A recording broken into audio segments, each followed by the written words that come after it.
How to defend against the Ponziani attack. Bishop d6. It looks bad because it's blocking in the pawn, but it has a point.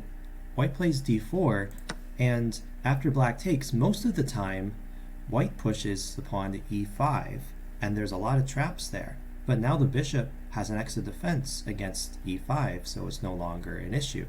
So white will take back, and then the a5 e1 diagonal is vulnerable. So the bishop will be relocated to a better square, and then the white bishop can try to defend and kick it out, but then the queen can support the bishop so that when they trade, now the queen has the b4 square, it's eyeing the b2 pawn.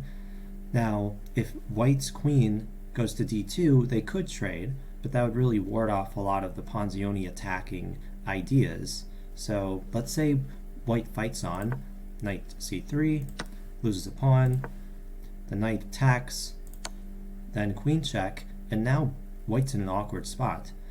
White can't move the knight back to c3, white can't block with the queen d2, or the queen won't be defending the knight anymore, so you move the other knight back. Now your pawn hangs. Say white wants the castle, but the pawn traps the knight. So maybe the pawn pushes and attacks the queen to try to some counterplay, but now the queen can take the knight, and white doesn't want to trade queens when white's down a piece.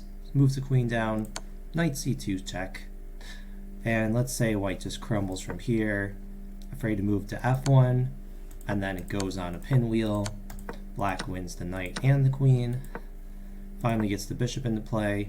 White wants to go for a cheap try to win the rook.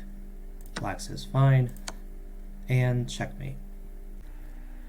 You can see the little markers around the king. White's king is defeated with the red flag, and black king is victorious. Wait. Black's king is on d8.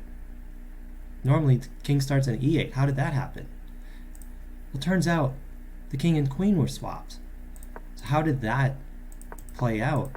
Well, with the Ponziani, bishop d6, the real point is that after white takes back, this diagonal is again weak.